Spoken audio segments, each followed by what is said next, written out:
this new hyperweapon of the lords of big tech, of the Musks of the world, not just Musk, Gates, Google, don't forget them, right? Even though they are Democrats, they've always been in this game, and they are already in the inner circle of Trump, or they will be very soon. It is important to home in on the political economy.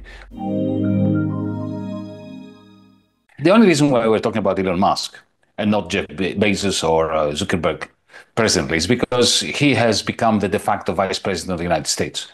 He purchased a very cushy position in the administration.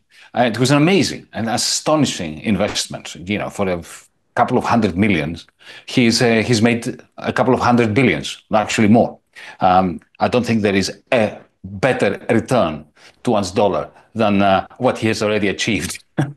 Okay, so this is why we're talking about him. I personally don't care at all if he writes an op-ed in Die Welt about his support of the AfD. I believe in free speech. If he wants to support the poor excuses for human nature in the German elections, let him do it. I don't think this is what is worrying. It's not just him, of course. There is a gentleman that you all know, Peter Thiel, that he has also ingratiated himself. These people who have joined the Trump campaign relatively early on. Peter Thiel supplied the actual vice president, right? It was a former employee of Peter Thiel. All these things are perfectly legitimate reasons to feel sick in the stomach. You know, when you have men, the oligarchy of tremendous wealth with a very sordid history. Don't forget the way that they've been treating the mothers of their children, trying to impoverish them through the courts, the way they've been endorsing books that are justifying torture and laugh at the notion of human rights. The zillions that they are making from government and military, in particular procurement, the manner in which they are targeting any government program which doesn't enrich them, but it does something little in order to assist the poor.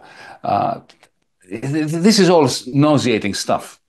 More recently, we saw Giorgia Meloni, the Italian Prime Minister, visiting Miami and having a little tete-a-tete with Elon Musk.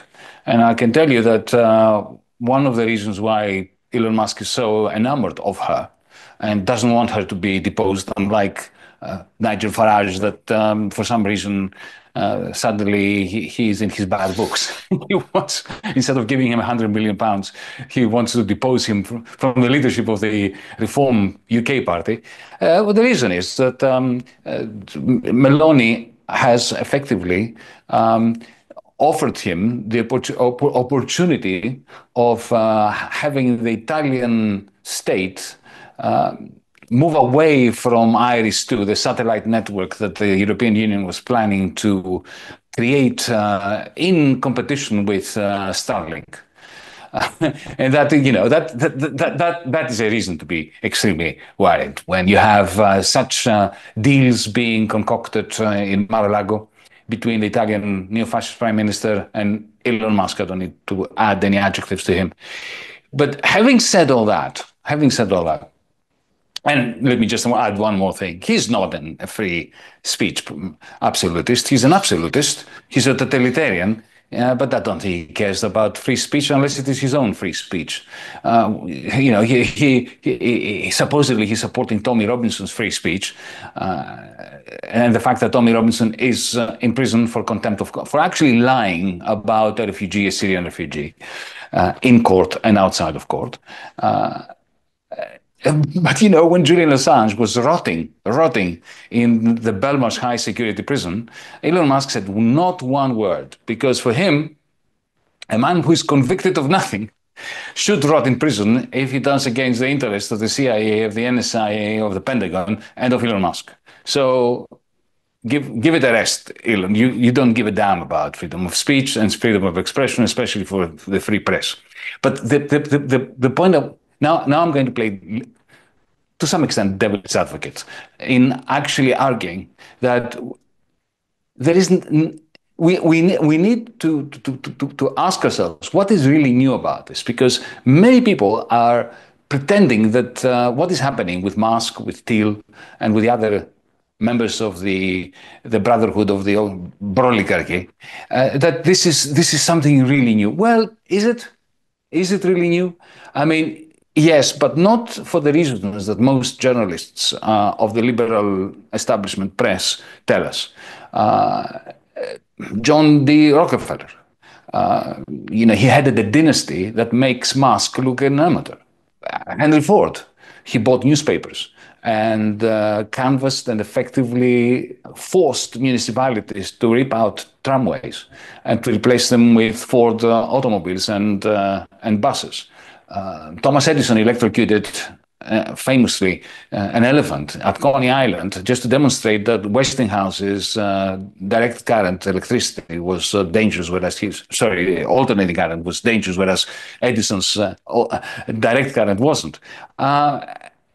Big business has always enjoyed a revolving door kind of relationship with government. Remember that Bill Clinton appointed Rubin, the CEO of Goldman Sachs, to the Treasury as his Treasury Finance Minister, in order effectively to remove all and every shackle that was since the 1930s holding back Goldman Sachs from doing effectively committing the crimes that they committed immediately after the Clinton administration allowed them to do this. And then Obama brings the same person back in order to bail out the same banks after the 2008 collapse that these bankers had created. So we have to keep all this in mind. But here's how I'm going to complete this long thought. There is one thing which is new, and that is the new form of capital that these people actually possess. Everybody knows that I call it cloud capital. It's not a produced means of production, it's a produced means of behavioral modification.